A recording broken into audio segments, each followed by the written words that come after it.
bienvenue à celles et ceux qui nous rejoignent aujourd'hui. C'est en tant que coprésident pour le Cher que je vous accueille, coprésident des Amis et Amis du Comité Berry de la Commune de Paris 1871. Notre association regroupe des amis et amis, mais de tous bords. Récemment, un ancien de la Comédie Française, Jean-Paul Zenacker, qui sait ce que parler veut dire, nous indiquait la marque orale du féminin et que cette marque orale influe sur l'idée amie. Il était normal que notre association, tant au niveau national qu'au niveau de l'Indre et du Cher, nous marquions le féminin tant les femmes sous la commune ont joué un rôle important, même si elles ne pouvaient pas voter. Amis, amis, nous retrouvons le féminin d'ailleurs dans la Marseillaise. Allons enfants de la patrie, et qui s'oppose au terme liberté, égalité, fraternité. Donc, pour les femmes, nous avons un moment plus important quand nous marquons le féminin. La commune s'est passée dans la rue, qui a une perspective plus large que le petit ruisseau, le Rue. Jean Hennequin et Christiane Carlu sont à l'initiative de ce colloque sur les nouvelles approches historiques. Ils ont animé la première journée à Issoudun avec l'aide des membres du comité, et j'en profite pour remercier Jacques Pallas, notre maire de l'Indre, et qui est encore là aujourd'hui et qui va être encore une cheville ouvrière de notre colloque.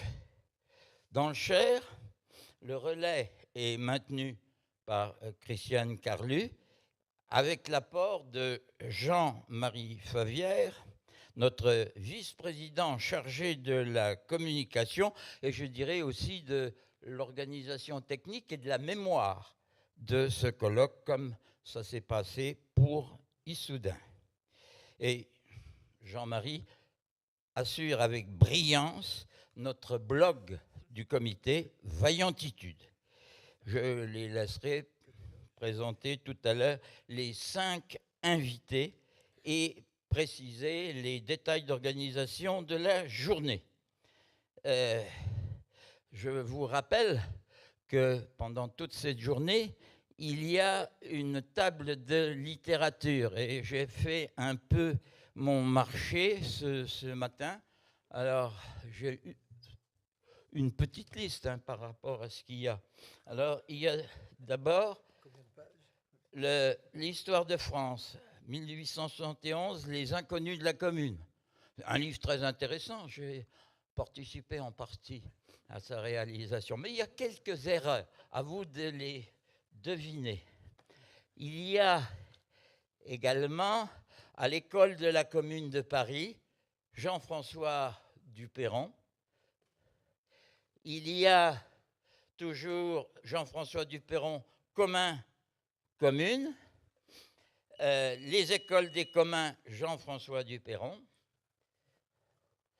Pensez la commune. Alors là, il y a Jean-François Duperron, mais il y a aussi d'autres personnes pour penser la commune, et notamment Anouk Colombani. C'est pas bien de montrer du doigt. Et puis, je vous conseille les utopiques. 12 € avec un CD.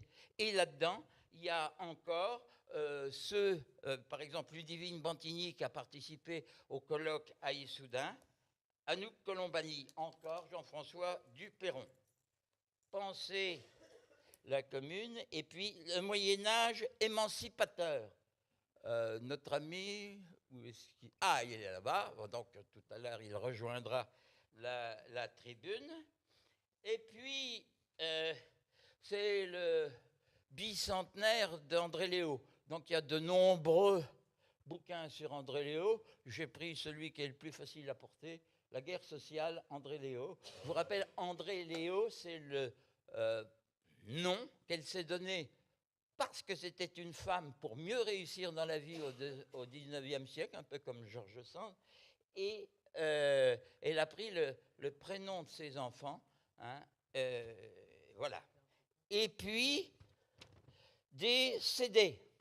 Alors, CD, le luxe communal duo, où j'espère que vous serez là ce soir à 19h, hein, ça commence à 18h30, mais à 19h, ils vont nous chanter leur création, à la fois, là sur scène, à la fois en texte et en musique.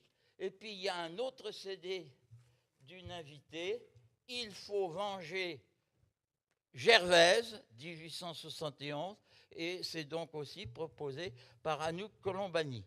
Alors, si vous avez remarqué, il y a bien sûr les cerises, et puis il y a une sculpture d'inspiration de l'origine du monde. L'origine du monde, et à l'époque, nous avions présenté cette création, c'est Julien de Vial, qui est forgeron et qui était forgeron à Morlac, mais je n'ai plus de nouvelles de lui. Mais depuis, quand nous pouvons, nous présentons cette création.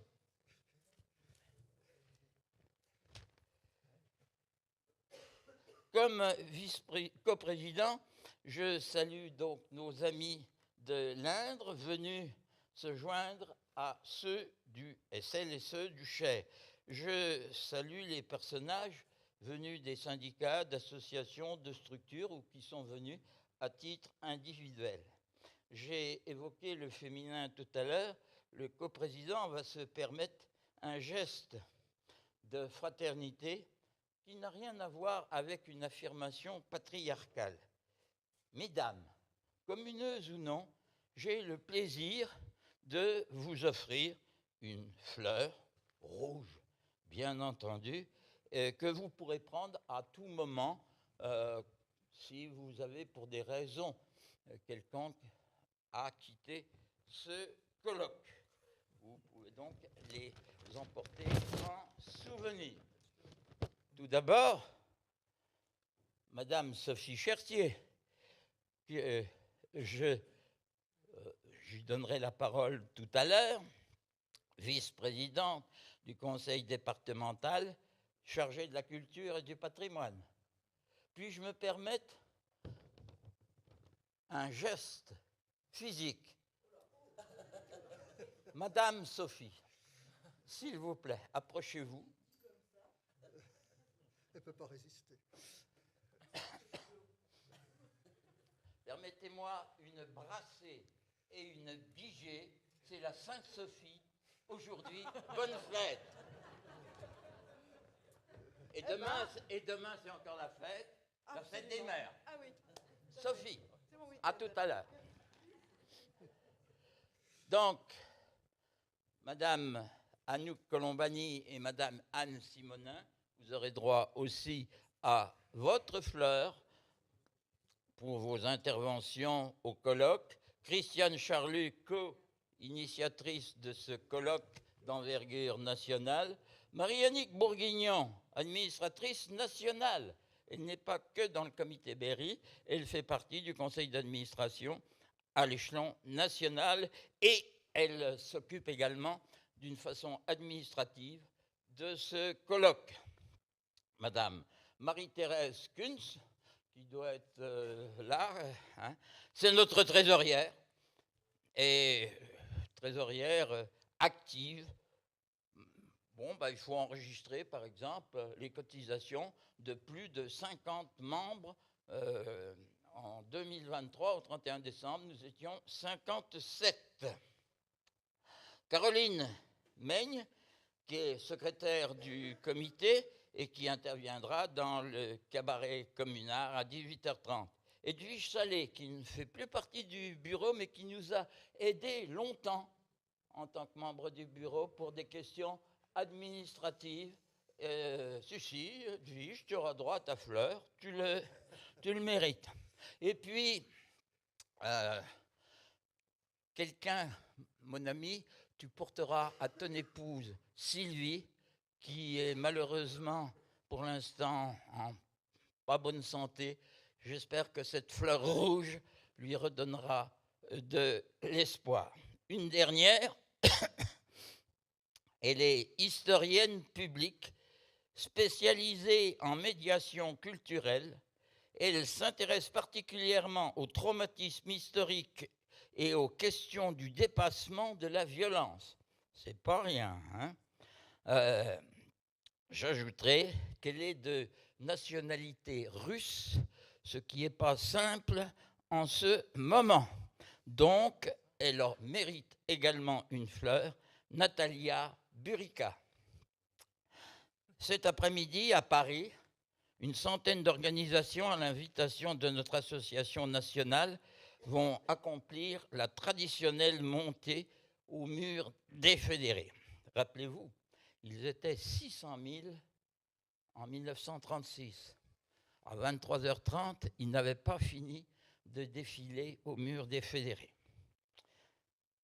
Donc, peut-être qu'au moment, en fin de journée, au moment du repas participatif, je vous lirai le texte qui est celui des Amis nationaux au mur des fédérés. Je vais passer la parole dans quelques secondes à Xavier Laurent, directeur des archives. Les communards ne croyaient pas en l'au-delà.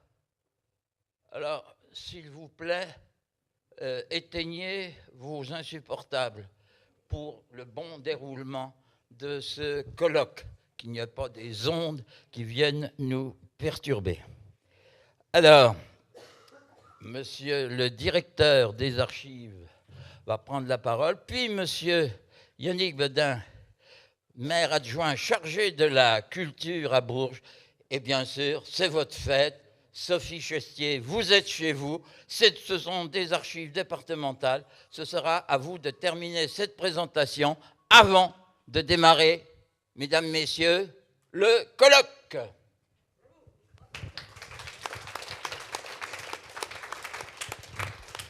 Merci beaucoup. Alors je ne vais pas être long parce que le temps de parole introductif est déjà dépassé. Rassurez-vous. Donc bienvenue aux archives départementales du Cher. On est très heureux de vous accueillir ici. J'espère que vous apprécierez le confort des lieux, donc l'amphithéâtre tout de suite, et puis on fera un tour à l'étage cet après-midi. J'en profite pour vous dire aussi que si vous avez un instant à distraire à la journée, notre exposition sur les restaurations de la cathédrale sera ouverte cet après-midi, vous pourrez y faire un saut, ou sur le temps de midi, puisque vous serez au même étage, je l'ouvrirai pour vous. Que vous dire d'autre que c'est très naturel d'accueillir ce colloque ici, puisque avec les amis de la commune de Paris, nous avons déjà réalisé un certain nombre de conférences sur des publications, on a fait des petites formes de spectacles vivants ici dans l'amphithéâtre. Donc quand l'association a proposé le colloque, on a tout de suite souscrit à l'idée, effectivement. Donc merci aux organisateurs d'avoir choisi ce lieu après Issoudun pour tenir la journée. Vous dire aussi qu'ici se trouvent des sources intéressantes pour l'histoire de la commune ou des communards. Je ne citerai qu'un fonds parce qu'il est un petit peu emblématique et qu'il avait fait parler lorsque le département l'avait acquis en 2008, je crois. C'est le fonds qu'on appelle Édouard Vaillant, en fait, donc qui avait été acheté par le département et qui est constitué d'à peu près 2000 correspondances reçues par Édouard Vaillant. Alors pas au moment de la commune, mais plutôt plus tard, dans les années 1880-90, quand il essaie de structurer un peu le mouvement socialiste, avec des missives venues d'un peu partout en Europe, où on voit aussi que Vaillant maîtrisait pas mal de langues, parce qu'elles sont annotées, etc., de façon très précise. Et voilà, ce fonds est ouvert aux chercheurs, il a été classé pièce par pièce, on sait ce que chaque correspondance contient à peu près, et tout ça est accessible dans notre salle de lecture. Donc voilà un fonds intéressant. Après, sur d'autres grands personnages de la commune qui se sont illustrés dans le département, malheureusement, on a moins de sources. Mais ça a quand même permis d'alimenter notamment le travail de M. Gilbert sur le recensement des communards du département. Voilà, je ne serai pas plus long, je vous souhaite une bonne journée et je passe la parole à qui alors, grand chef? À Yannick Bodin d'abord, c'est ça? Voilà. Merci. Merci. Merci, monsieur le directeur. Je serai à mon tour très bref. Madame la vice-présidente, chère Sophie, et bonne fête. Monsieur le directeur, merci de nous accueillir. Sophie Chestier, au titre du département, monsieur le directeur, dans ces murs, qui ont vu nombre de colloques, de réunions scientifiques se tenir. Et ce colloque s'ajoute à cette longue liste. Et je voudrais remercier les amis de la commune de Paris, cette association qui m'est très chère, parce que j'ai été un temps adhérent il y a très longtemps, et c'est une des organisations qui est emblématique dans le mouvement ouvrier, puisque c'est une des plus anciennes, sinon la plus ancienne. La plus ancienne, donc j'y suis particulièrement attaché. Merci pour tenir ce colloque scientifique, et pas uniquement mémoriel, mais un vrai colloque historique qui permet de remettre sur l'ouvrage, au gré des recherches, du dépouillement d'archives, des réflexions, cet épisode de notre histoire, parfois enfoui, mais qui est ô combien, à mon sens, significatif et signifiant pour beaucoup d'entre nous. Hugo disait « le cadavre est à terre et l'idée est debout ». Nous sommes nombreux à vouloir rester fidèles à cette idée. À Bourges, avec notre municipalité, conduite par Yann Gallu, que j'excuse, qui ne peut pas être des nôtres ce matin, mais nous avons mis en place une assemblée citoyenne tirée au sort. C'est l'idée de la démocratie directe qu'on essaie de faire progresser, cette idée qu'on les peuples puissent être maîtres de leur destin. C'est une idée quand même que la commune a tenté de développer. On est quelques-uns en France à reprendre cette idée et à essayer de la mettre en œuvre, cette idée de la démocratie directe. Et puis, comment ne pas penser, alors qu'à des milliers de kilomètres de là se passent des événements terribles, en Kanaki, à la figure de Louise Michel, qui a été jusqu'au bout une fidèle amie des Kanaks, à qui je veux rendre hommage aujourd'hui. Voilà, donc merci beaucoup pour ce rendez-vous, pour ces travaux, et puis très très bonne journée à toutes et tous.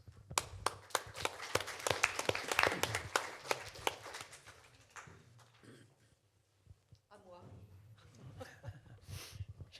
La star du jour, enfin bon, toute proportion gardée et en toute modestie. Merci, Monsieur Pinglot, pour cette introduction. Il est là-bas, et pour votre, votre embrassade en toute liberté, mais que je prends avec le sens de l'égalité, homme-femme, et surtout un grand moment de fraternité, finalement. Vous voyez, hein, je ne suis pas venue pour faire ici de la politique, mais pour vous accueillir en ma qualité de vice-présidente en charge de la culture des archives et du patrimoine au conseil départemental du Cher. Je compléterai votre salon littéraire, Monsieur Pinglot, avec cet ouvrage que vous avez bien voulu m'offrir et qui m'a ouvert les yeux finalement sur l'importance des communards du Cher dans la commune de Paris et l'ensemble de son développement. Et je dois dire que c'est parce que j'ai vu la tenue du colloque, de votre colloque, dans le programme, le beau programme des archives du département. J'ai vu cette tenue du colloque, je me suis plus intéressée à ce moment d'histoire dont je reconnais avoir être passé un peu, je suis passée un peu rapidement sur ce moment d'histoire qui pourtant me semble avoir des éléments fondamentaux quant à l'école publique, mais également les organisations syndicales, hein, les mouvements ouvriers, et la séparation de l'Église et de l'État. Donc voilà, tous ces éléments-là m'ont particulièrement intéressée. Et je dois dire que ce week-end est particulièrement faste. Et pour ma part, je fais le grand écart entre aujourd'hui, vos éléments d'histoire qui portent sur la commune et demain, les célébrations, tous sens, tous sens confondus, autour des 700 ans de la dédicace de cathédrale. La cathédrale, un monument emblématique, inscrite au patrimoine mondial de l'UNESCO, et surtout emblématique finalement des grands constructeurs du Moyen-Âge. Et alors, un grand écart, pourquoi ? Moi, je suis très attachée au patrimoine historique. Alors, voilà, je me permets de dire que ça n'est pas la version cultuelle qui me motive particulièrement, mais ce bel édifice, comme le sont toutes les cathédrales, finalement uniques en leur genre, mais emblématiques de ce que sont capables de faire les hommes en termes de construction. Et ce que j'ai repéré dans la commune et qui m'a un peu, comment dire, non pas forcément perturbée, parce que j'ai bien compris et admis le volet insurrectionnel et la pression exercée sur l'ensemble de la population après la guerre contre la Prusse. Mais il y a un élément également qui a concerné finalement, comme dans tous les mouvements insurrectionnels, des temps où des ouvrages ont été brûlés, forcément des monuments saccagés, pillés. Mais bon, ça c'est le contexte de l'insurrection, et notamment la maison de Prosper Mérimée, à qui pourtant on doit aujourd'hui la protection des monuments qui font que l'activité économique et touristique de notre beau pays va de l'avant. Voilà. Écoutez, je vous souhaite un bon colloque, de bonnes réflexions, et en tout cas, la commune continue à faire réfléchir. C'est quand même pas mal, hein. Voilà.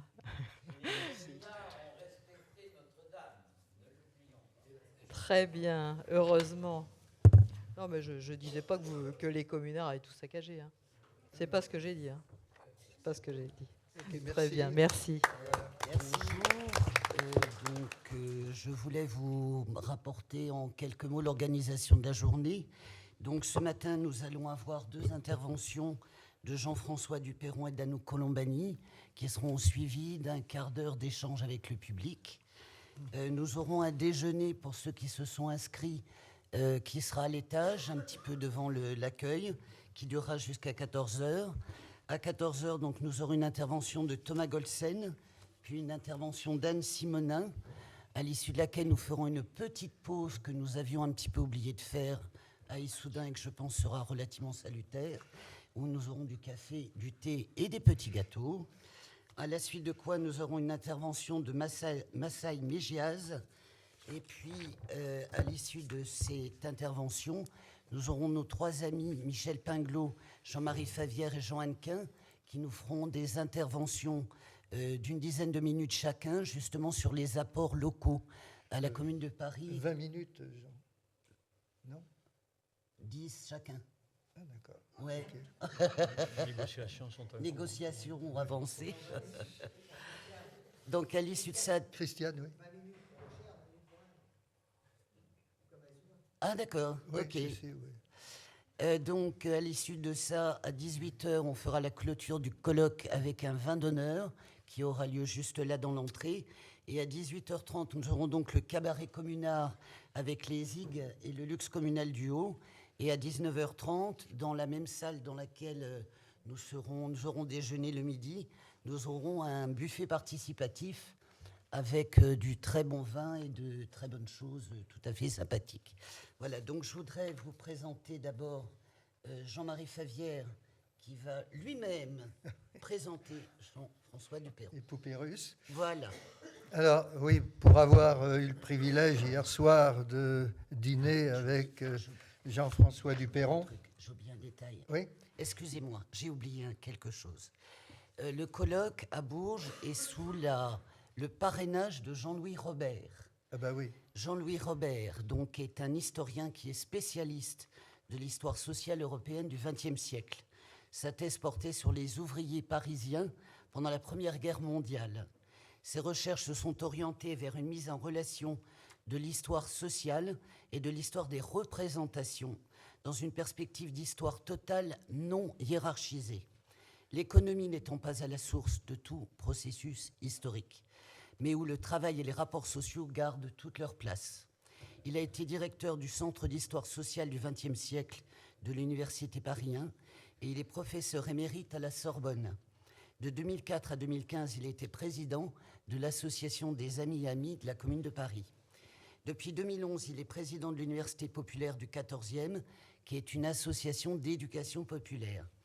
Il a publié en 2023 un énorme pavé sur lequel il a travaillé pendant 15 années, qui s'intitule « La nouvelle histoire de la Commune de Paris », qui aborde la commune comme un fait historique total, social, politique, culturel, anthropologique. Il fait usage de sources peu utilisées et croise des méthodes et des approches allant de l'histoire des représentations morales au comptage des mariages, reconstruisant l'ensemble des interactions à l'œuvre pendant la commune. La commune est une œuvre. Voilà, alors oui, Jean-François Duperron, avant même de le rencontrer physiquement, sans embrassade, mais c'était pour moi comme un alter ego. Il ne le sait pas, mais on a suivi des mouvements parallèles. Si je me suis engagé dans les Amis de la Commune, c'est parce que j'avais un intérêt particulier pour l'éducation. J'étais professeur au lycée Édouard Vaillant de Vierzon. Et j'avais bizarrement les mêmes idées que lui, qui peuvent se résumer en 20 pages, avec mes sources, quand lui fait 10 fois plus.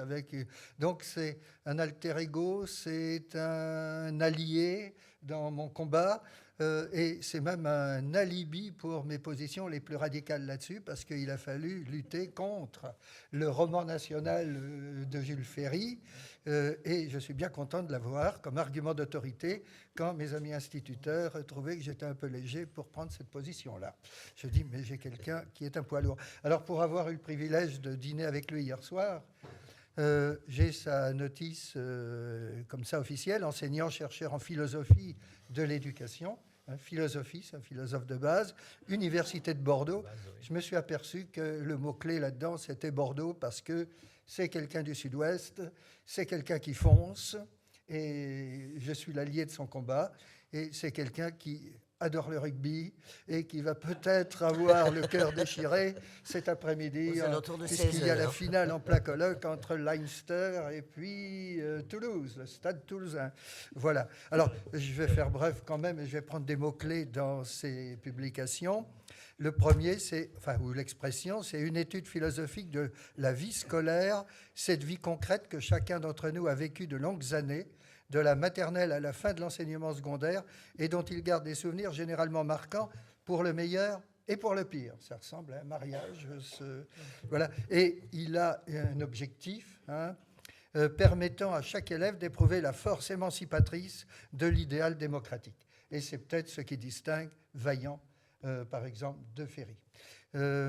Alors, ensuite, penser. Un philosophe, c'est normal, ça pense. Dans son livre, je note ceci: que peut apporter en ce cas le dialogue de la philosophie avec d'autres disciplines, notamment l'histoire, la science politique et les sciences de l'éducation. En ce moment, je lis ou je relis le livre de Christine Ross sur le fait qu'elle appuie le fait que les recherches historiques doivent prendre en compte une part des recherches artistiques, littéraires, etc. On est là aussi sur la même longueur d'onde. Et puis, je termine sur cette expression: revisiter le républicanisme au prisme d'une philosophie plébéienne, peut-être une philosophie plébéienne, l'expression est à noter, qui aujourd'hui encore, le lien avec l'actualité, ça pour le Berry, c'est une obsession, a conservé son potentiel corrosif pour l'ordre social. Vous voyez, on n'a pas peur d'être subversif à Bourges, et avec Jean-François Duperron, à qui je laisse la parole, bien sûr. Avec plaisir. Merci beaucoup. Juste, il est 10h17. Oui. Parce que je suis aussi un militant, donc je défends mes droits à la parole. Mais tu as tes 45 Je n'ai minutes. pas commencé à 10h. Bon, bonjour à tous, chers berruyers, chères berruyères, chers berrichons, chères berrichonnes, chers mangeurs de pain au chocolat. Voilà, bon. Voilà, bon. Alors, effectivement, je viens du sud-ouest, comme vous pouvez le voir. Alors, je voudrais commencer par commenter ce qui vient d'être dit et qui est beaucoup trop généreux pour moi, puisque justement, je présente une approche plébéienne. Alors, les colloques universitaires, les moments universitaires commencent toujours par l'énoncé de titre. Alors, machin, il a une agrégation, il a fait sa thèse, il est qualifié, il est ceci, il est cela. Il me semble que justement, ce dont nous allons parler aujourd'hui, c'est le contraire. C'est ce qui est résumé par cette belle formule d'une collègue nigériane qui est dans son manifeste pour une éducation féministe. La formule de base de ce qu'on pourrait appeler une démocratie sociale, radicale et écologique, disons-nous aujourd'hui, c'est je compte autant, point. Et donc vous comptez autant, la parole des uns et des autres compte autant, et simplement je vais vous présenter modestement certains travaux que j'ai eu l'occasion de mener comme un travailleur de la recherche, comme un travailleur de l'enseignement. Je voulais dire aussi que quand on fait cela, c'est-à-dire quand on prend la parole comme l'ont fait les gens de la commune, et notamment les femmes, quand on prend la parole, on est accusé ensuite d'être un usurpateur. Vous savez qu'il y a eu, vous avez vu passer Quentin de Lermos, peut-être qu'il vous a parlé de ça, des procès en usurpation qui ont été faits aux communards ensuite, en disant vous n'avez pas le droit de faire vos propres affaires, vous n'avez pas le droit de faire ceci, cela. Alors moi, je suis ici un usurpateur, puisque je ne suis pas historien en plus. Et donc, je suis philosophe. J'ai travaillé des questions de la commune par mon entrée philosophique et par mon domaine de travail modeste, qui est l'école, l'éducation, sous toutes ses formes. Et c'est en entrant dans cette question-là, à l'approche du 150e anniversaire, que j'ai été amené à revisiter un certain nombre de conceptions. Et ça m'a amené un petit peu loin, puisqu'il a fallu découper le travail ensuite pour faire plusieurs livres, etc. Mais ma spécialité, si vous voulez, c'est l'école. Et relisant le bouquin à l'école de la commune, d'ailleurs, j'y ai trouvé quelques inexactitudes, là, 4 ans après. Je ne reviens pas sur les hypothèses que je vais vous présenter maintenant, mais il y a ça et là quelques inexactitudes parce que je ne suis pas j'ai pas été aussi précis qu'on peut l'être quand on mène des recherches historiques, notamment archivistiques. Voilà, ça c'était le préambule. Alors, ce que je voudrais vous dire pour commencer, c'est que pour respecter la présentation du colloque sur une nouvelle perspective, si la commune est mal connue, c'est parce qu'elle souffre, comme vous le savez, de certains mythes, certaines caricatures, et puis d'un oubli volontaire. Je pense que si... en venant hier, je suis venu en voiture, j'ai porté une jeune personne, une étudiante là, qui avait eu des soucis sur la route, et elle m'a demandé ce que je venais faire à Bourges. Je lui ai expliqué. Elle m'a dit la commune de Paris, Bourges, elle ne voyait pas le rapport, parce qu'elle ne savait pas ce qu'était la commune de Paris. C'est quelqu'un qui est dans un bac plus 5 actuellement. Bon. Donc il y a un oubli important. Elle a été mal enseignée, la commune, mal connue. Ce qui fait peur, ce n'est pas le désordre qu'a été qu'ont été ces 72 jours, 72, 73 fois. 72 jours, ce n'est pas le désordre, c'est au contraire l'ordre. C'est l'ordre dans le désordre, c'est le fait qu'une population diverse d'opinions, diverse de conditions de vie, avec des histoires différentes, ait réussi à peu près, je pense, et très rapidement, après le 18 mars, à s'auto-organiser, à faire fonctionner un hôpital, une école, des services communaux, à développer des conceptions de la démocratie extrêmement intéressantes, à commencer à octroyer des droits à des personnes qui en avaient été privées auparavant. Bon, c'est évidemment ça qui fait peur et qui explique un certain nombre de choses. Alors d'ailleurs, Louise Michel, quand on en parle, même nous, je veux dire, c'est un entre amoureux de la commune, en tout cas, entre personnes qui s'intéressent beaucoup à cet événement historique, quand nous parlons de Louise Michel, nous en parlons au niveau de la commune, en parlant de la Louise Michel combattante, la Louise Michel militante de l'égalité, militante de la République sociale, militante de l'humanité, etc. Et moi, je me suis intéressé à la Louise Michel institutrice, même si elle n'a pas enseigné pendant la commune. Je suis intéressé à ce que cette figure pouvait représenter de ce petit peuple des instituteurs et des institutrices qui se sont battus et qui ont été beaucoup réprimés ensuite, après la commune, pour avoir osé proposer une autre école. Alors, s'il est question de nouvelles perspectives, du coup, j'ai réfléchi à ce que ça pouvait dire ce que ça pouvait signifier les nouvelles perspectives. En 2021, nous avons organisé un colloque à Paris où, à nous nous a fait l'honneur de participer. Et j'ai comparé les actes de ce colloque et les actes du colloque tenu à la Sorbonne 50 ans auparavant pour le 100e anniversaire.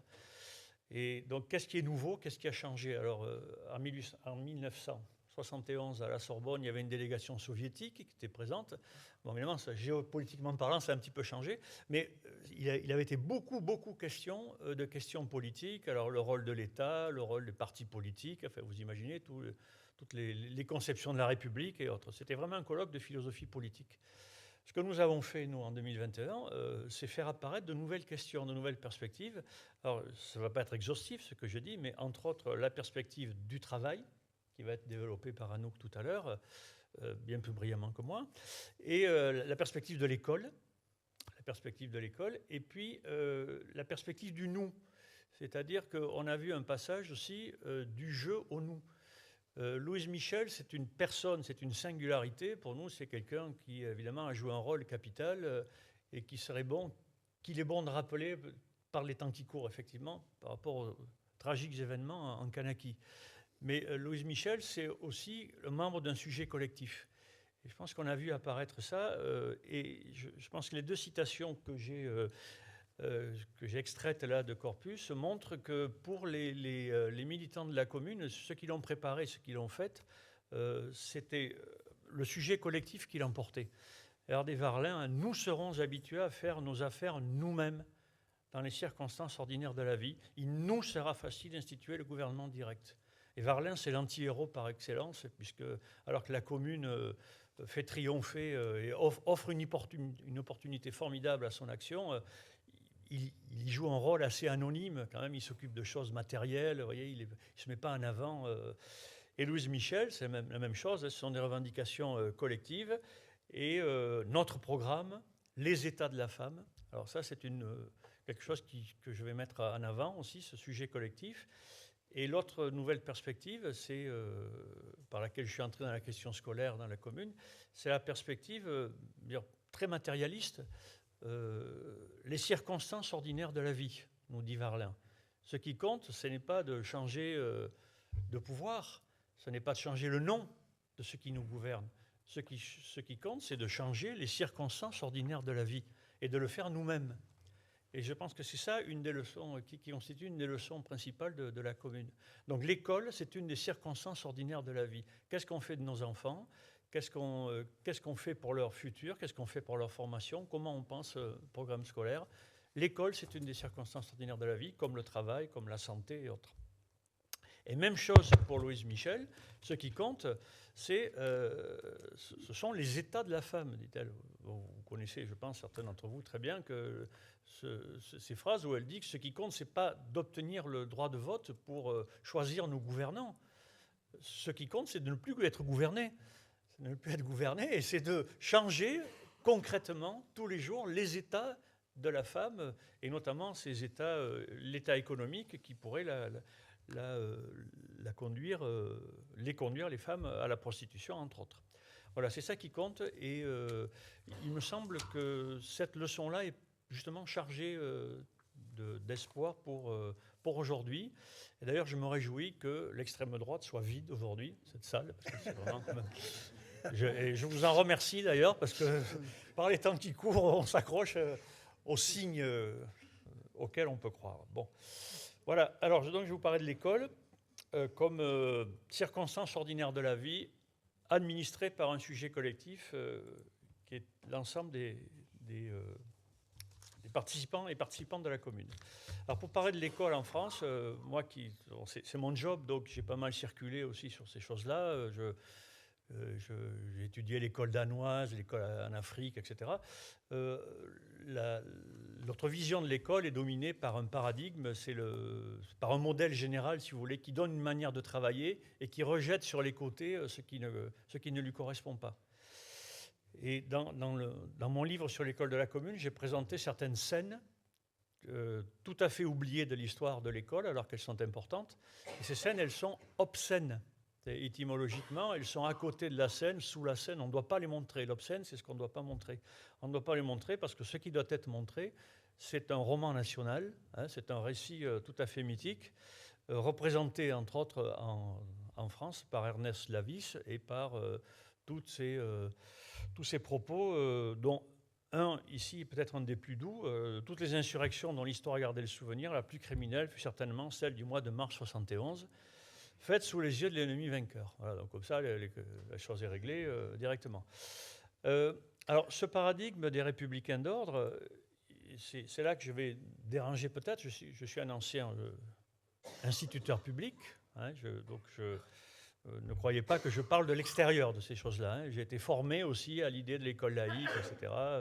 Militant syndical dès mon entrée à l'école normale, alors que je jouais 3/4 centre à l'école de rugby, l'école normale de Mont-de-Marsan. Nous avons été formés dans l'idée que Jules Ferry, c'était un commencement radical. Il y a eu un commencement radical pour la République scolaire en France et pour la scolarisation républicaine. Ce sont les politiques, ce sont les lois Jules Ferry, Ferry-Goblet, etc., avec Ferdinand Buisson en arrière-plan, qui était un acteur qui était en mi-chemin entre la Commune et Versailles, un peu, qui était du côté des communards, mais qui s'est rallié ensuite, enfin, il ne s'est pas rallié, mais bon, il a trouvé sa place dans la République d'ordre.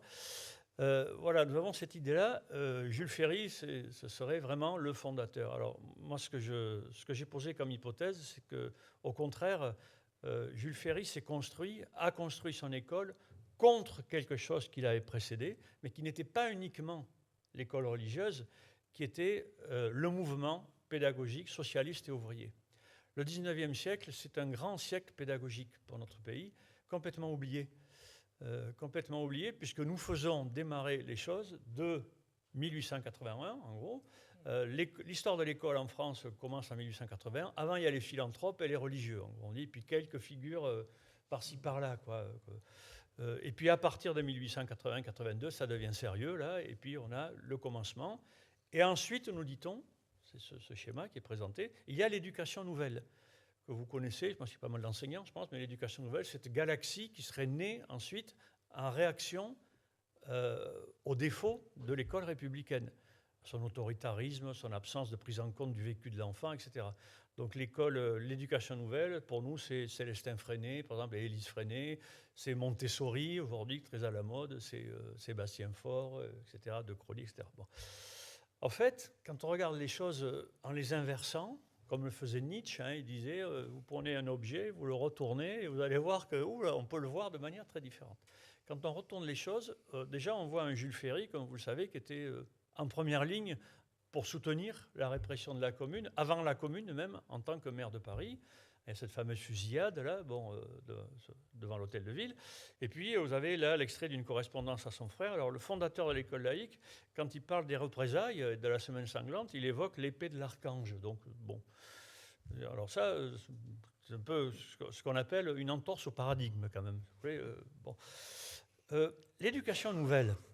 Alors l'éducation nouvelle, c'est une formule qui est inventée dans le socialisme du 19e siècle, pas le socialisme de Manuel Valls, le socialisme du 19e siècle, restons sérieux quand même. Et c'est une formule qui figure en toutes lettres dès 1848 dans la Revue de l'éducation nouvelle, qui est fondée par un fourriériste, Jules Delbrück, qui est le fils d'un diplomate allemand d'ailleurs, mais qui est devenu français, installé à Bordeaux, où il va organiser à côté de Bordeaux une espèce de colonie éducative avec maraîchage et compagnie, un truc très, très novateur pour l'époque. Et sa revue s'appelle la Revue de l'éducation nouvelle. Premier problème. Deuxième problème, quand on regarde le programme d'éducation de l'Association fraternelle des instituteurs, institutrices et professeurs socialistes, en 1849, avec un certain Gustave Lefrançais, parmi les rédacteurs du programme, on y trouve des éléments qui sont déjà des éléments de programme qui vont être repris par la suite. Et on y trouve l'expression école maternelle, dont moi, en tant que jeune normalien à l'époque, comme tout le monde, on m'a expliqué que l'école maternelle, c'est une invention de Pauline Kergomard, de la famille Reclus. Ce n'est pas tout à fait vrai, parce que dans ce programme-là, des instituteurs socialistes, dont certains ensuite vont se retrouver à la Commune de Paris quelques années après, il y a déjà la revendication d'une école maternelle et il y a déjà l'idée d'une crèche laïque. Donc on a, à mon avis, beaucoup de raisons de penser que l'école que fonde Jules Ferry, c'est une école qui est fondée en réaction à ce grand mouvement d'auto-émancipation populaire, pour éviter que se renouvelle 1793, 1830, 1848, 1871. Ça commence à bien faire. Donc leurs enfants, on va les mettre à l'école. Et puis, on va dire que c'est un commencement, c'est le ground zero, comme on dit les Américains, hein, c'est la base, le point de départ de l'école. Alors, qu'a fait la commune, donc, de tout ça? Comme je viens de l'indiquer, il n'y a pas de surgissement ex nihilo.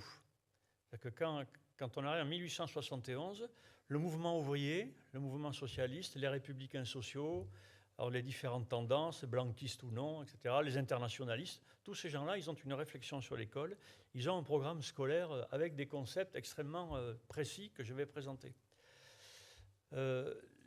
L'école de la commune, c'est l'école de ces mouvements socialistes et de cette pédagogie ouvrière.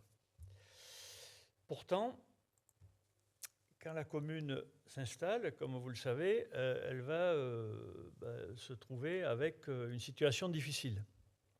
Situation difficile parce qu'elle est difficile et prometteuse à la fois. Il y a eu ce grand mouvement de siphonnage de l'État le 18 et 19 mars. Tout le monde s'en va, donc on abandonne les malades dans les hôpitaux, tous les fonctionnaires doivent quitter Paris, tout ça. Alors c'est très bien, il faut imaginer Paris d'aujourd'hui avec la même chose, vous voyez. Les gouvernements s'en vont, la police s'en va, tout ça, et puis les organisations populaires, les comités de quartier se mettent à administrer la capitale, c'est à peu près ça. Mais avec une situation très compliquée, la base, vous voyez, c'était 1/3 d'enfants scolarisés avant la guerre. 1/3 scolarisés. Un tiers non scolarisé, pardon, 1/3 dans les écoles communales et 1/3 chez les ignorantins, comme on disait à l'époque. Un gros travail pour réformer l'école. Un gros travail sans budget. Je me fie ici aux chiffres de Lisa Garay, qui me semble sans doute pas juste dans le détail, mais qui présente un ordre de grandeur très, très intéressant. La commune a consacré très peu d'argent à la réforme scolaire.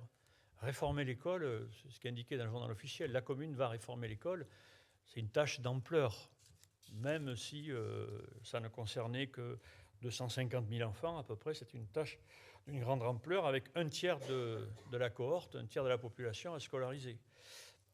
1000 francs pendant un mois. 1000 francs, évidemment, l'essentiel sont les besoins militaires et d'autres choses. Mais la Bibliothèque nationale, vous voyez, est mieux dotée que ne l'est la commission de l'enseignement. Alors du coup, ça nous donne, par rapport à la réforme scolaire de la commune, deux avis très différents. Vous avez l'avis de Lisa Garay, qui règle des comptes, sans doute, comme la plupart ensuite des proscrits. Ils règlent leurs comptes après l'échec. Et donc, il s'en prend à un berrichon, je pense. Hein. Son nom n'est pas cité, mais bon... La délégation de l'enseignement n'a rien laissé pour témoigner devant l'avenir d'Lisa Garay. Alors, Lisa Garay, quand même, il est assez lu, on va dire. C'est quelqu'un qui est très représentatif d'une partie de l'histoire de la commune. La délégation de l'enseignement n'a rien fait. Et puis, de l'autre côté, bien plus tard, Jacques Rougerie, qui dit, mais non, ce qui était fait par la politique scolaire de la commune, c'était une véritable révolution intellectuelle. Alors, quand j'ai commencé à étudier les choses, je me suis dit, mais qui a raison, finalement, quoi. Est-ce que je m'intéresse à un objet fantôme ou est-ce que je m'intéresse vraiment à un objet intéressant? Quand on regarde le détail, la commission ou délégation de l'enseignement, vous savez qu'elle a eu 2 responsables successifs. Alors peut-être je vais un peu vite, là, je ne sais pas quel est le degré de connaissance. Bon, la commune s'organise dès son élection, elle s'organise en différentes commissions. Il y a une commission chargée des affaires scolaires, avec les membres qui sont dans la diapositive suivante. Et le premier responsable, c'est Edmond Goupil, un médecin républicain d'idées avancées, on va dire, mais qui va garder ce poste, en gros, 4-5 jours, quoi. Et qui va disparaître de la commune et disparaître. Ce qui fait que pendant 3 semaines, quasiment, 2 à 3 semaines, la commune se trouve en plus sans responsable des affaires scolaires. Donc pas de budget, pas de responsable des affaires scolaires. Et rappelons le contexte aussi, c'est-à-dire que le 18 mars, les gens se lèvent sans savoir ce qui va se passer, et le 18 mars, en fait, le comité central de la garde nationale et la population laborieuse se retrouvent maîtres de Paris. Donc il n'y a pas de programme, il n'y a pas de programme bien établi. C'est pas comme si on avait mené un processus électoral avec un programme, on fera ceci, on fera cela. Il n'y a pas de programme, il n'y a pas de calendrier pour réformer l'école, il n'y a pas de moyens, il n'y a pas de responsable, pour ainsi dire, pendant un mois. Ça commence à faire beaucoup. Ça commence à faire beaucoup. Quand on regarde la première commission de l'enseignement, d'ailleurs, qui est nommée le 29 mars, vous avez 9 noms. Alors évidemment, ce sont des hommes, puisque les élus de la commune étaient des hommes, comme vous le savez. On va avoir 3 démissions assez rapides. Il y en a un qui siège même pas du tout, c'est Robinet, parce que ce sont les républicains modérés. Certains ne siègent pas dès le début parce qu'ils pensent que la commune n'est pas légitime. Et les seconds, après les événements du 2-3 avril, l'attaque versaillaise, l'échec de la riposte de la commune et tout, il y a des morts, on se tire dessus. Bon, certains prennent peur. Peut-être ont peur aussi de voir qu'il y a tant d'internationalistes, tant de membres de l'Association internationale des travailleurs dans le conseil communal, dans la commune. Et donc, on a une commission en plus qui se retrouve décapitée assez rapidement.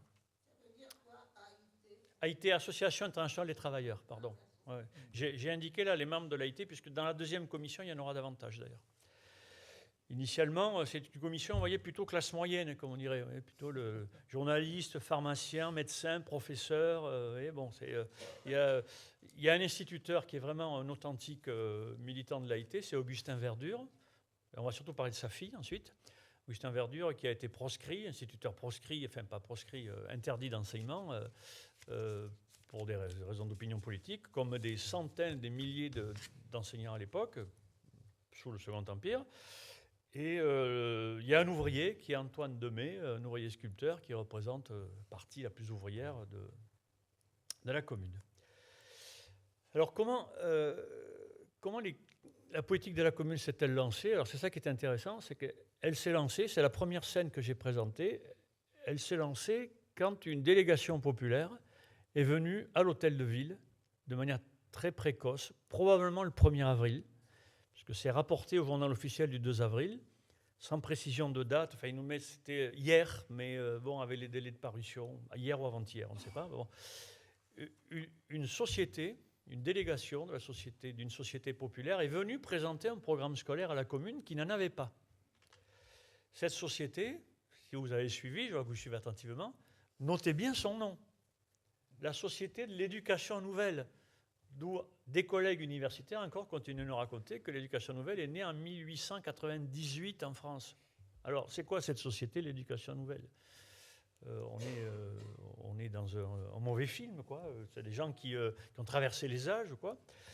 Cette délégation,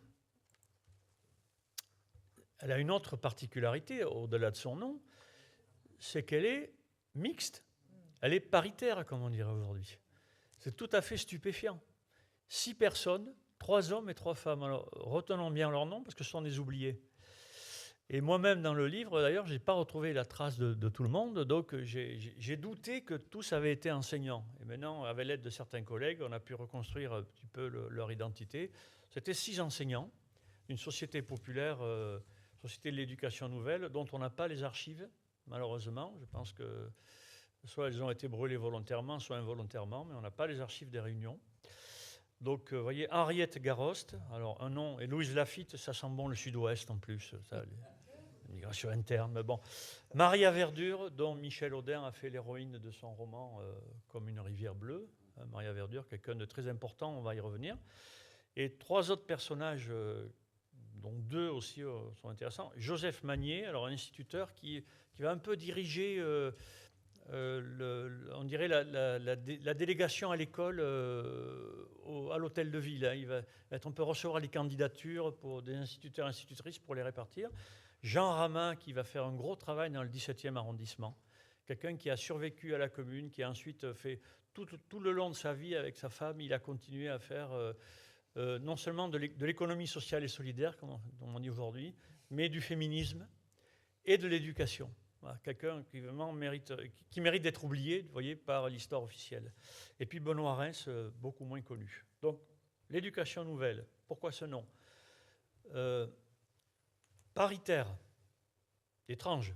Et troisième incongruité, c'est que ce que fait le pouvoir communal ce jour-là, c'est de faire ce que ne font pas nos gouvernants. C'est d'accepter le programme d'une association populaire. Parce qu'on a là des gens qui arrivent, essayons de faire ça. Tiens, demandons rendez-vous lundi au ministère de l'Éducation. Dans les amis de la commune, voilà, on a un programme de réforme scolaire, on voudrait vous le présenter. Je ne sais même pas qui est ministre, madame Belloubet, c'est ça, voilà. J'allais dire Attal, non, lui, ça ne l'a pas intéressé longtemps. Bon, vous imaginez l'accueil policier, je pense, devant le ministère. Là, on a une réponse de la commune. La commune va marcher dans cette direction. D'accord, on accepte ce programme. Mais on accepte ce programme parce que c'est le programme de l'éducation de la République sociale, démocratique et, pour certains, socialiste. Pas tous les communards. Bon, on a la photo de trois des membres, quand même. Bon, ça n'apporte pas grand-chose, mais il ne faut pas oublier. On n'a pas de photo de Maria Verdure. On n'a pas de photo des deux autres non plus, mais on a Louise Laffitte, Jean Rama, voilà, et Joseph Magnier, qui a été beaucoup caricaturé par les Versaillais ensuite. Alors, que comportait ce programme? Bon, ça, c'est pas bien de faire des diapositives si longues, parce que c'est pas à lire. Je vais résumer ce programme. Il affirmait, bien sûr, quelque chose d'important, qui a été dit d'entrée, c'est que l'éducation, c'est essentiel pour les classes populaires, parce qu'elles en sont privées. C'est essentiel pour la République sociale, parce que c'est par l'éducation qu'on la fait vivre. Et du coup, dans le programme, on trouve deux éléments qui s'enchevêtrent, mais que je vais distinguer uniquement pour des raisons d'exposé. Il y a des éléments républicains. On va républicaniser l'école.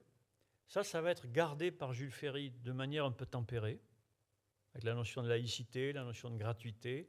C'est ça, la républicanisation de l'école. Et la notion d'égalité, très tempérée dans l'école de Jules Ferry. Et puis, il y a les éléments d'éducation socialiste, qui apparaissent ici, entre autres, dans le dernier item, dernière phrase, là, avec la notion d'instruction intégrale, qui n'est pas reprise par l'école de Jules Ferry. Et je vais expliquer ce que c'est l'éducation intégrale, et le lien avec la vie professionnelle aussi. Le monde du travail entre en force à l'Hôtel de Ville et réclame une éducation conforme à ses besoins, notamment à ses besoins professionnels. Donc un programme avec ces deux entrées, entrée républicaine, entrée socialiste, difficile à séparer évidemment sur le terrain, surtout que la méthode qui va être la méthode de gouvernance de l'école a fait que les choses vont se développer différemment selon les arrondissements. Dans certains arrondissements, il ne se passe pas grand-chose. Le 16e, bon, il est sous les bombes. Il ne s'y passe pas grand-chose parce que la population ne s'y colle pas, quoi, en fait. Et puis dans le 17e, le 18e, le 20e, là, la population s'y colle, on va dire, et les sections de l'AIT sont actives. Et là, la réforme avance. Bon, je vais passer sur ces détails-là, si on peut le dire. Il y a une deuxième commission de l'enseignement, resserrée, qui est nommée sur l'initiative de Vaillant, à l'époque, où là, on trouve beaucoup plus de gens de l'AIT. Bon, certains vont finir avec le fusil à la main pendant la semaine sanglante. Et certains finiront, Augustin Verdure, si mes souvenirs sont bons, je pense qu'il meurt en Nouvelle-Calédonie, en Kanaki, pardon. Voilà. Bon, ces commissions vont s'organiser. Alors, c'est une commission d'administration aussi. C'est assez proudhonien.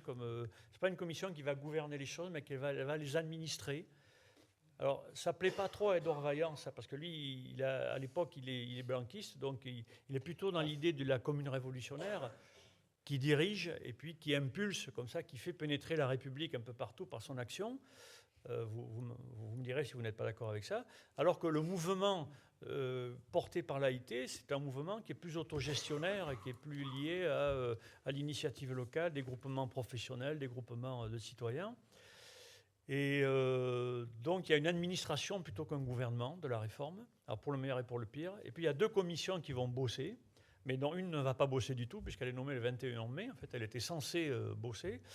Alors, il y a une séparation des genres qui, je pense, allait finir par s'estomper, mais à l'époque, il n'y a pas encore l'idée... elle existe l'idée, mais elle n'est pas appliquée par la commune, l'idée d'une ce qu'on appelait la coéducation, qui désignait à l'époque, chez quelqu'un comme Paul Robin, par exemple, l'idée de mettre les filles et les garçons dans la même école. Bon, ça, c'est pas encore dans l'air du temps. Et du coup, il y a une commission école des garçons, une commission école des filles. Dans les faits, ça se passe comme ça. On y retrouve des gens tout à fait intéressants. La famille Reclus, chez les filles, là. André Léo, bon, voilà. Et puis, pardon, est-ce qu'on peut interrompre un instant? Oui. Je croyais que Christiane t'avait dit, parce qu'il y a une discussion sur le portrait réel d'André Léo. Ce serait une gouvernante là. Ah, c'est peut-être pas elle, ce portrait. Isor Perrier, c'est André Léo, en fait.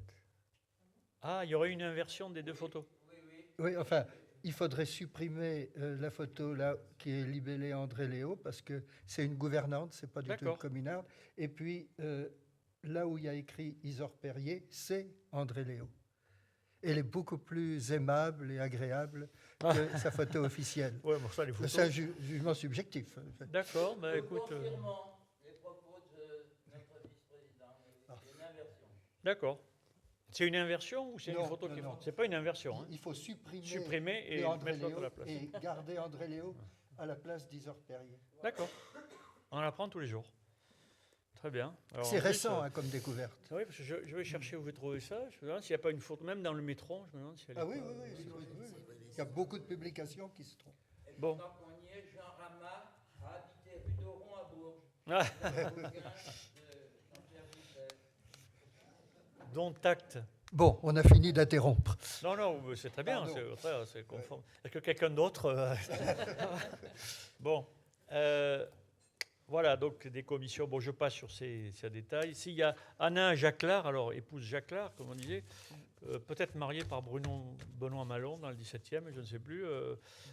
Ça faisait partie de ces révolutionnaires comme Elisabeth Dmitriev, ces révolutionnaires russes, venus à Paris juste avant ou même pendant, comme Dmitriev, la Commune, pour s'investir dans ce phare de la révolution sociale de l'époque. Alors, les deux réalisations, je surveille l'heure, ça va. Là, on va dire des choses beaucoup plus faciles maintenant. Donc, l'école républicaine, alors, quand même le dire à ceux qui continuent à nous parler de Jules Ferry, etc., la première école laïque, publique laïque en France, c'est-à-dire c'est même pas l'école de la Commune, c'est l'école de certains arrondissements à partir du 4 septembre 1870, dans certains arrondissements parisiens, mais également à Lyon, on commence à dire que l'école publique, c'est une école qui doit être laïque. Notamment dans le 11e, c'est le 11e Jules Montuy, oui, c'est ça, à Paris, qui ne sera pas élu à la Commune ensuite, et il a un conflit même avec le pouvoir républicain de l'époque, le gouvernement de défense nationale, parce qu'il veut laïciser ces écoles d'arrondissement. Bon, quand la Commune arrive, c'est un des premiers décrets de la Commune, vous savez, le 2 avril, séparation de l'Église de l'État, terminé, circuler, il n'y a rien à voir, et possibilité de transférer le budget des cultes pour financer peut-être localement, d'ailleurs, les réalisations scolaires. Laïcité, la première école laïque à d'importance, on va dire, en France, à l'importance d'un grand territoire, Paris, c'est l'école de la Commune. Voilà, bon. J'aurais bien voulu en parler avec Mme Belloubet pour lui apprendre au moins ça. Ils sont ignorants aujourd'hui. Avant, ils le savaient, ils faisaient semblant de ne pas le savoir. Maintenant, ils sont ignorants. Bon, et donc, vous avez, dans les affiches de la Commune, vous fouillerez vous-même. Ensuite, vous avez tout un tas d'affiches où la population est informée qu'une école laïque va s'ouvrir et que dans cette école laïque, on va placer l'enseignement sous le signe de la science. Donc le programme de la Société de l'éducation nouvelle parle aussi de méthodes scientifiques et expérimentales. Le programme de crèche laïque, que je vais présenter un petit peu plus bas, parle aussi de faire retirer tous les objets mystiques et tous les contenus mystiques, c'est indiqué comme ça, mystiques, des écoles. Ça ne doit pas être mis à la vue des enfants. Ça en disait long d'ailleurs sur le retournement populaire par rapport à l'Église, puisque... il y a un socialisme chrétien dans les années 40 déjà, avec l'atelier, une chose très importante. Potier lui-même, au début, plutôt dans cette mouvance du socialisme chrétien. Et puis après 20 ans de loi Fallou, le mouvement ouvrier dans son ensemble est vraiment rendu à l'idée qu'il faut laïciser les choses. Voilà. Le deuxième élément de l'école républicaine, c'est la gratuité. Alors, dans les conditions difficiles qu'on a évoquées tout à l'heure, et puis avec un second siège, pas d'argent et tout, mais on se débrouille au niveau des arrondissements pour mettre en place, là où c'est possible, la gratuité scolaire. Parce que la gratuité, c'est la condition de l'obligation. Le mot obligation figure dans le programme de l'éducation nouvelle. Il n'est pas assez difficile, hein, l'obligation, surtout dans cette ambiance un peu libertaire du printemps de la commune, mais c'est l'horizon, quoi. Les enfants, leur place, c'est l'école. Donc, fourniture gratuite. Les instituteurs, nous pourrons, sous aucun prétexte, faire payer des fournitures aux élèves, avec quelques signatures intéressantes. Alors là, c'est des internationalistes, Demey, Dupont, Pindy, on est vraiment dans les militants ouvriers qui ont écrit ça dans le 3e arrondissement. La gratuité, autre exemple, voilà, l'instruction est de droit absolu pour l'enfant. C'est un droit, donc c'est un devoir de la collectivité. Donc on va faire ça. Ça et là, gratuité des cantines. Vous avez des très beaux récits de Jean Allemann quand il raconte ses souvenirs de la commune. Il décrit l'ouverture d'une cantine dans son arrondissement, qui je crois était le 15e, si je ne me trompe pas. Oui. Le 5e, non Peut-être le 5e, Panthéon. Oui, c'est le 5e. 5e, d'accord. Moi, je ne suis pas parisien. Alors, 5e, 15e. Bon. Pour moi, c'est pareil. Alors, on va dire un arrondissement du sud-ouest de Paris. On s'en sort toujours, quoi, bon, comme on peut. Et il décrit... Ouais, bon, d'accord, allez. Oh là là, la licence poétique, quoi. Bon.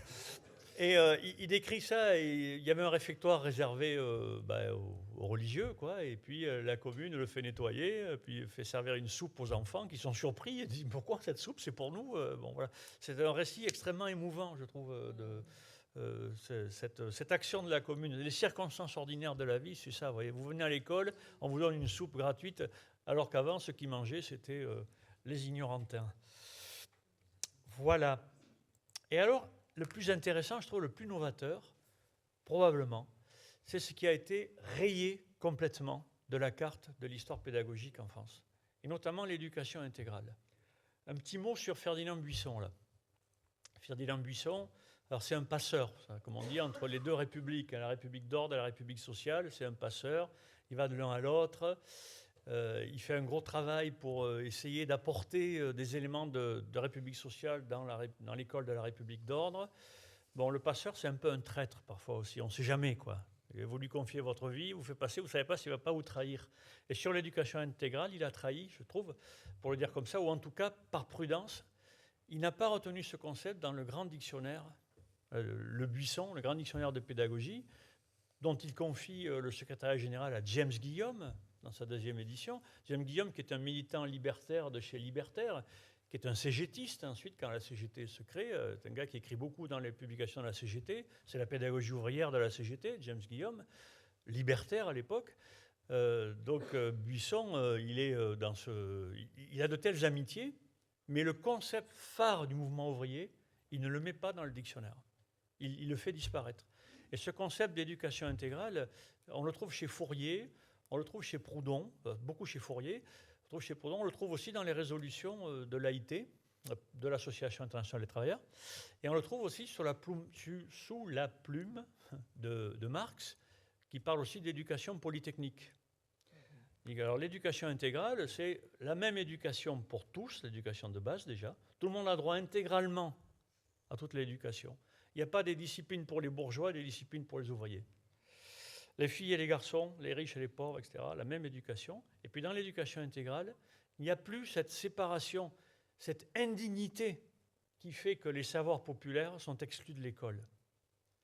Mais l'histoire de l'école en France, c'est ça. Si tu ne réussis pas dans les matières scolaires, alors tu iras apprendre un métier. Tu iras au lycée professionnel, tu iras en apprentissage. Parce que la revendication du mouvement ouvrier à l'époque, c'est la formation d'un individu intégral. Vous connaissez la phrase de Bélanger, je pense, Henri Bélanger, il dit « Il faut qu'un manieur d'outils puisse écrire un livre ». Ce que nous faisons, nous les producteurs, c'est essentiel pour la société. C'est nous qui créons la richesse de la société. Et donc, ce que nous faisons doit être enseigné aussi. En plus, il y a des textes intéressants où on nous dit qu'il y a différents types d'intelligence et que la coexistence de ces différents types d'intelligence va permettre une meilleure formation des enfants. Et Marx, il a un argument économique, en plus, pour finir sur l'éducation polytechnique. Il dit que, vu l'état du capitalisme, vu les ouvertures, les fermetures, l'inégalité avec le marché, tout ça, il vaut mieux qu'un ouvrier connaisse la base de différents métiers. Et Fourier parlait même de 30 métiers. Il disait qu'un enfant doit être formé à une trentaine de métiers, comme ça, pour qu'ensuite il puisse être le plus utile à lui-même, à sa famille et surtout à la société. Voilà, donc la phrase de Bélanger que je vous ai mis là. Bélanger, bon, bref. Donc, éducation intégrale. Alors, ça veut dire que l'éducation scolaire cesse d'être le monopole des enseignants. Je dis ça corporativement, c'est difficile à entendre, peut-être, mais on ne peut pas parler d'éducation démocratique si on exclut les populations, notamment les classes populaires, de leur définition, de la définition de l'éducation, et si on ne leur permet aucune participation. Donc, Vaillant lui-même va faire appel, on va le voir ensuite, va faire appel aux initiatives locales, notamment aux chambres syndicales. Alors, il n'y a pas de chambre syndicale des enseignants. Ça fait défaut, je pense, pour animer la politique scolaire de la commune. Par contre, il y a des chambres syndicales dont la plupart ont été fédérées à l'Association internationale des travailleurs. Et ces chambres syndicales, elles sont sollicitées pour s'occuper de cette éducation intégrale, parce qu'un instituteur, institutrice ne peut pas enseigner les métaux, ne peut pas enseigner le travail des métaux, ne peut pas enseigner le travail des tissus, etc. etc. Courbet lui-même, avec le travail qu'il fait au niveau de la Fédération des artistes, il dit qu'il faut faire entrer l'art à l'école. Et on va s'en occuper, il faut faire entrer l'art à l'école. Jules Alix, dans son arrondissement, dit qu'il faut faire entrer la gymnastique à l'école. Et tout ça, les enfants du peuple ont droit à ça. Pourquoi est-ce que nous sommes privés de ça ? Voilà, donc je vous renvoie au texte de la Fédération des artistes, mais je pense que ça va être évoqué plus tard dans la journée. La demande de Vaillant, vous voyez, il importe que la révolution communale affirme son caractère essentiellement socialiste, c'est clair, par une réforme de l'enseignement assurant à chacun la véritable base de l'éducation sociale, l'instruction intégrale, à laquelle chacun a droit, etc., etc. Du coup, les municipalités doivent s'occuper de mettre ça en place et de fondre l'apprentissage des disciplines scolaires avec l'apprentissage des métiers. Ça va être la pédagogie ouvrière, ça a des bourses du travail et de la CGT avant 1914. On va aller vers les sciences à partir de la réalité sociale, à partir de la réalité des métiers. Et on va ensuite remonter jusqu'aux sciences qui nous permettront d'éclairer, nos métiers, nos vies. Le schéma ferriste, c'est le contraire. Tu essaies d'apprendre les sciences, et puis évidemment, ça va sélectionner beaucoup. Il y en a qui vont être mal notés. Comme par exemple, ils sont plus pauvres que les autres en général. Bon, d'accord. Et puis ensuite, ceux qui sont mal notés, ils iront vers leur vie professionnelle, mais vers des conditions modestes. Et ceux qui sont bien notés, ensuite, ceux-là, ils pourront peut-être choisir d'autres métiers, comme le métier d'enseignant-chercheur. Bon, j'ai encore un peu de temps, donc éducation intégrale, 5 minutes. Ah oui. 5 minutes, c'est bon, C'est ça, bon. oui. Alors, l'autre concept phare du mouvement ouvrier, c'est le concept d'école-atelier. Nous, l'école, ce n'est pas un atelier, je l'ai montré dans d'autres ouvrages. L'école de Jules Ferry, elle est construite en empruntant sa forme à d'autres sources qui sont critiquées ensuite par le mouvement ouvrier. La prison, ça Michel Foucault va le dire, l'école c'est un peu comme une prison quand même, on est enfermé, on doit être silencieux, quand on circule on nous demande où on va. Et toi, qu'est-ce que tu fais là ? Qu'est-ce que tu as là sur ce papier, c'est quoi ? Chut, chut, chut, chut. Pourquoi tu te caches là-bas au fond ? Pourquoi tu es assis comme ça là ? Bon voilà, ça c'est l'école-prison, vous voyez, c'est le réflexe de l'enseignant. Qu'est-ce que tu fais là ? Je suis élève dans cette école. Je vais pisser ? C'est pas normal. Bon, d'accord. La caserne aussi.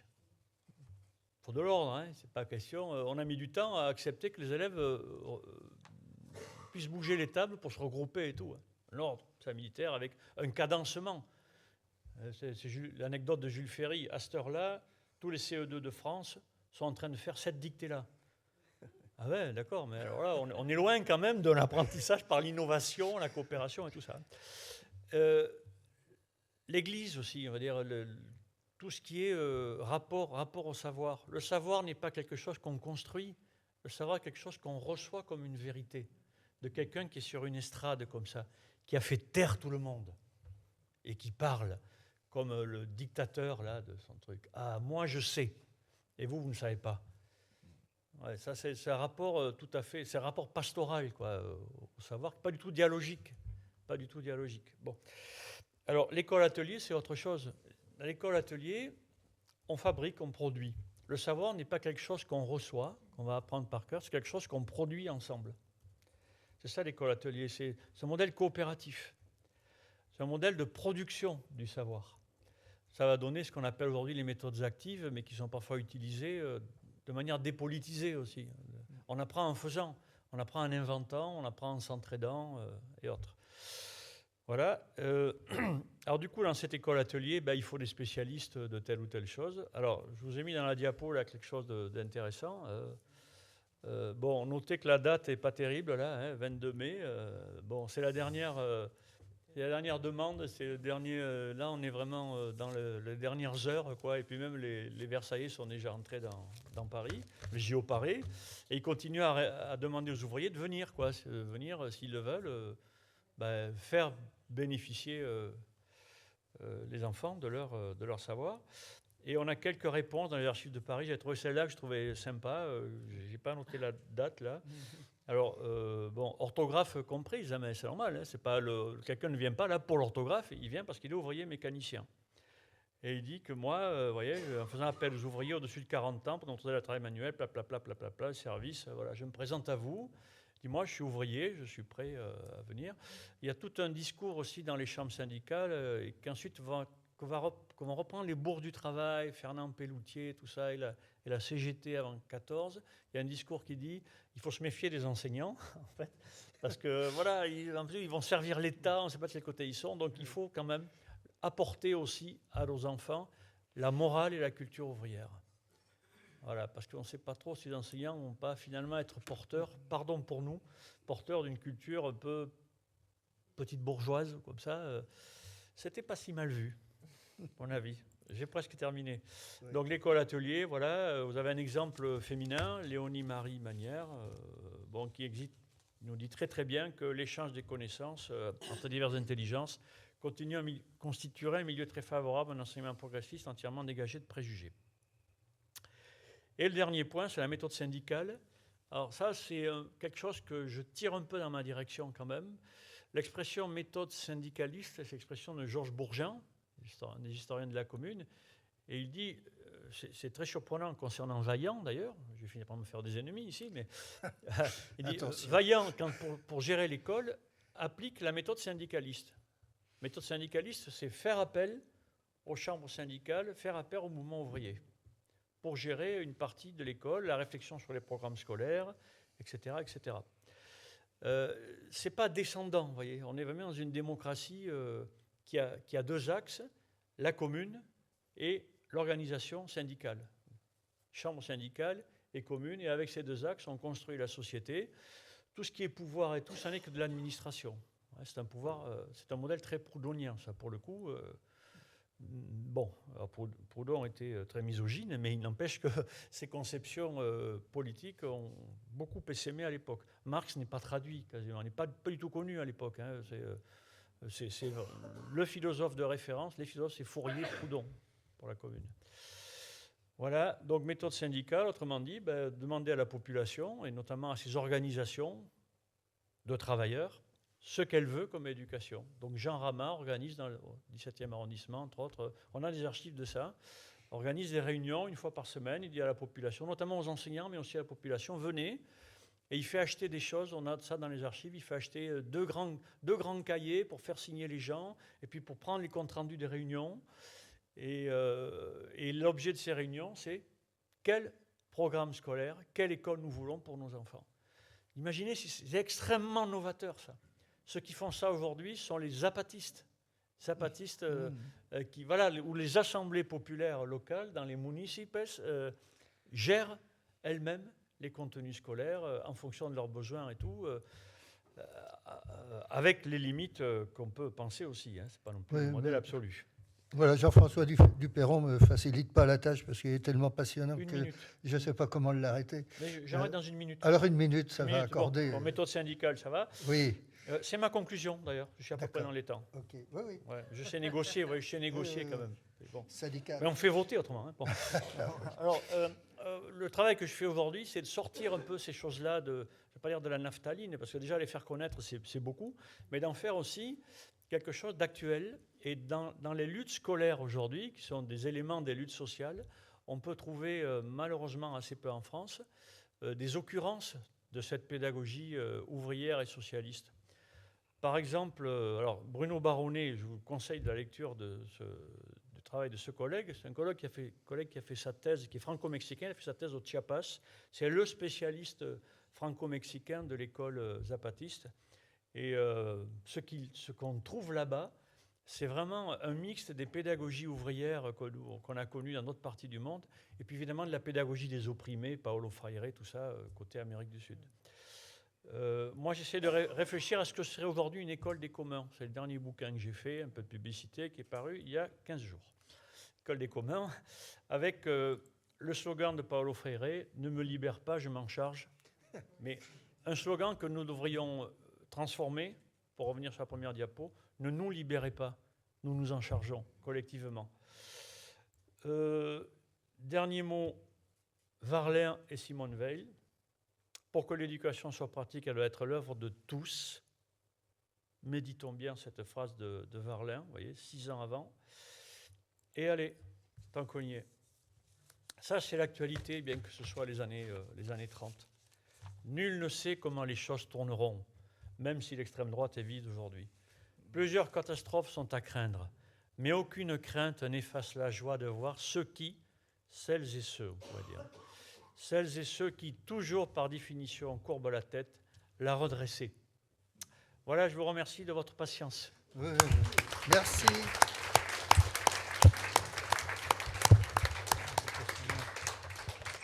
Jean-Marie, on a combien de temps s'il y a des questions du public? 1 minute 30. Bon. Simone Veil, bien sûr, il s'agit de Simone Veil qui a enseigné à Bourges. Hein, et puis, je veux préciser aussi que un communard, enfin celui qui a rejoint la commune, qui a aussi résidé à Bourges, Louis-Nathaniel Rossel, a fait des conférences pour la Ligue d'enseignement à l'époque, avant la commune. Des questions? Qui n'a pas habité à Bourges? Je n'ai pas habité à Bourges. Oui, Je ne suis jamais venu à Bourges, oui, pardon. oui, excusez-moi, vous dérangez. Non, c'est pas- non, c'est bon. Voilà, je voulais revenir sur le rôle de Louise Michel, qui a donc été déportée en Nouvelle-Calédonie.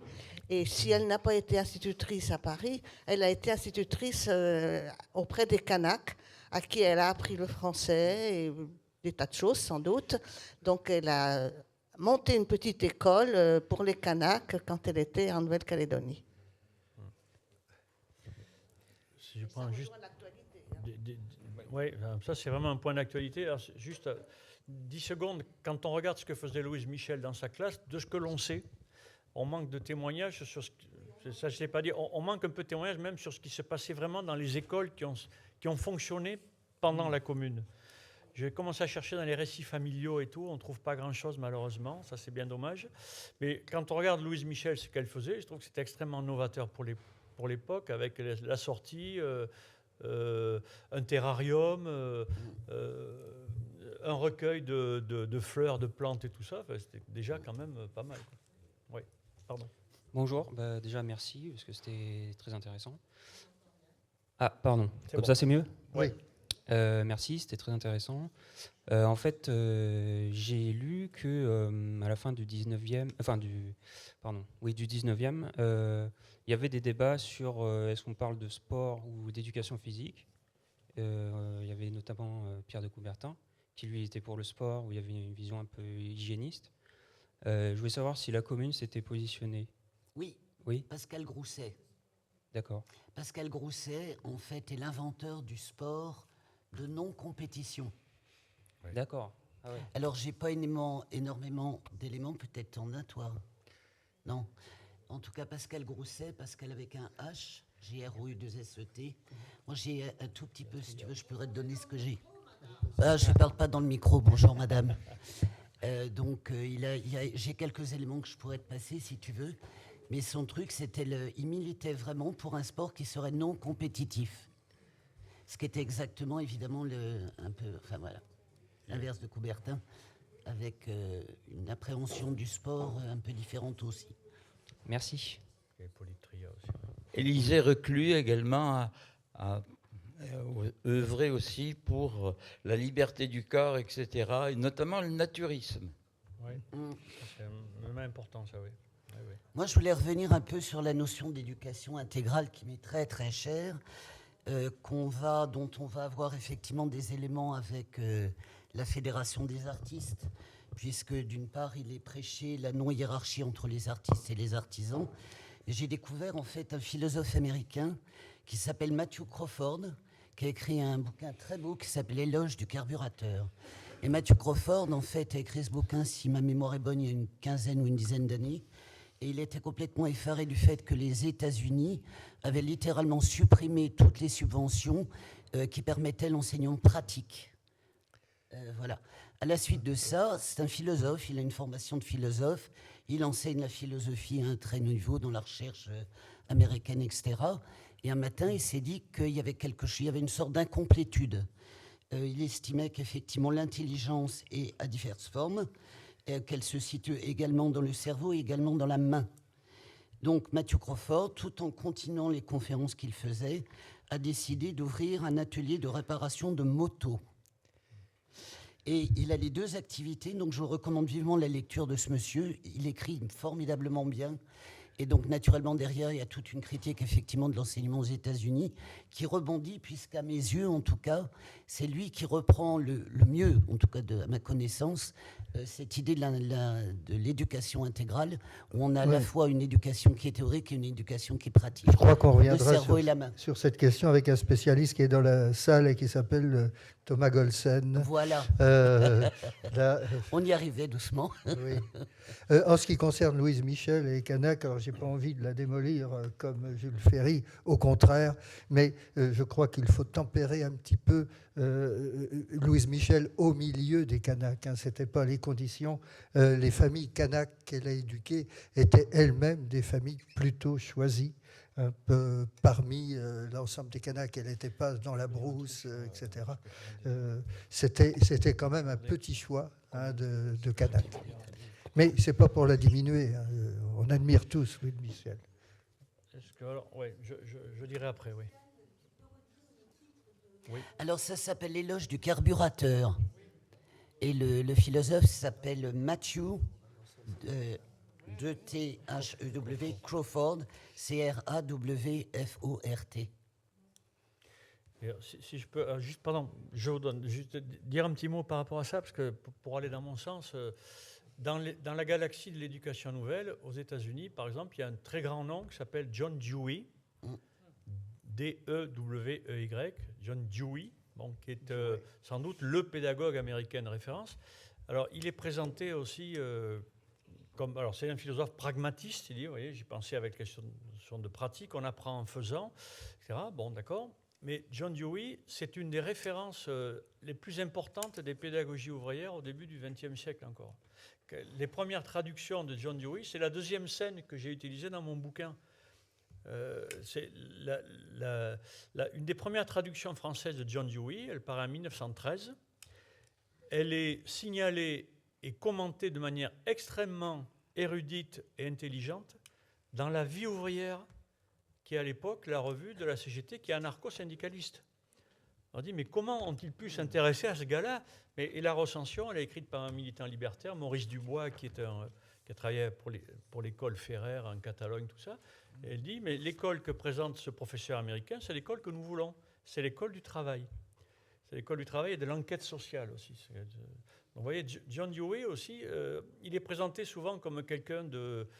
Alors, il a été beaucoup critiqué ensuite, parce que comme il était américain, alors à l'époque de la guerre froide, ça a été compliqué pour lui, et les organisations, notamment liées au Parti communiste, s'en sont beaucoup pris à lui sur ces bases-là. C'est un pédagogue libéral et tout ça, mais pas du tout. C'est une des références de Freinet, par exemple, qui était un pédagogue matérialiste et naturiste. Célestin Freinet, très naturiste, et qui lui aussi cite très souvent John Dewey. Voilà. exemple de falsification historique. Pardon. Pardon. Oui.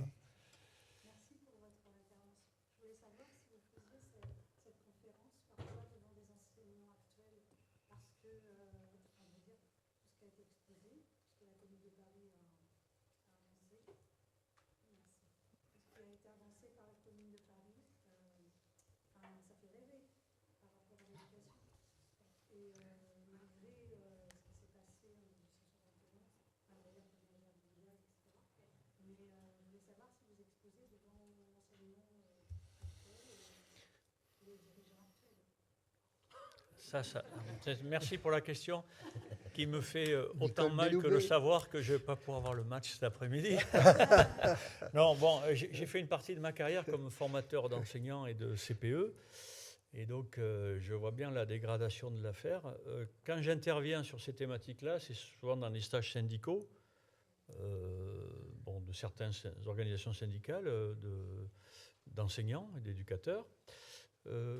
Et moi, quand je faisais des cours, mais avec des volumes de plus en plus réduits. Si vous suivez un peu l'actualité, c'est pas parce qu'il y a une manif aujourd'hui contre le choc des savoirs qui est importante, mais il y a aussi dans le projet ministériel, qui est un projet de déconstruction, c'est la stratégie du choc, de destruction totale de la formation des enseignants. Je suis bien placé pour le savoir. Il y a la fermeture des INSPE dans un délai de plus en plus, qui se rapproche de plus en plus, la mise en place de nouvelles moutures, etc., sans moyens. Enfin, il y a un grand émoi dans ces questions-là. Il ne faut pas oublier que si nous sommes dans une période révolutionnaire aujourd'hui, c'est la révolution que nous connaissons, c'est la révolution néolibérale en éducation. C'est la révolution néolibérale. Et donc, ces choses-là doivent être complètement ensevelies. Il n'est même pas question d'en parler. Mais pour être sûr que les gens n'en parlent pas, il n'y a plus d'espace pour en parler dans la formation des enseignants. Par exemple, les spécialistes de Freinet, là, des gens comme Xavier Yondé, Henri-Louis Gault, etc., qui sont des gens passionnants sur ces pédagogies-là, s'ils veulent les présenter à des étudiants, c'est 2 heures sur l'année. C'est tout. Oui. C'est tout. Voilà, donc là, c'est une question qui fait mal, mais qui est très réaliste pour le coup. Donc, il est 17, Jean-François. Oui. Pardon ? Il est 17. Est-ce qu'on applaudit Jean-François ? Est-ce qu'on applaudit ?